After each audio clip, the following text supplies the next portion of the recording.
ఇంటి దగ్గర ఉదయం 5కి స్టార్ట్ అయితే తోటలోకొచ్చేసరికి 5:20 అవుతుందండి మాకు రోజు.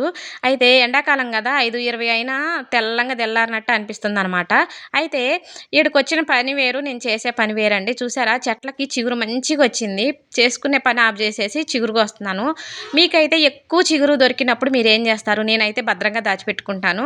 అంటే సూట్ కేస్‌లోనో, బీరువాలోనో బెట్టుకోవటం గాదండి. ఈ వీడియో లాస్ట్ వరకు చూడండి మీకే అర్థమవుతుంది. అయితే చెట్లకి పైన బాగా చిగురుంది. కింద చాలా తక్కువుంది. చెట్లెక్కి కోసుకునే వాళ్ళకైతే మంచిగా చిగురు బావుంటదనమాట. మనకైతే అంత సీన్ లేదు కాబట్టి కిందే కోసేస్తున్నాను.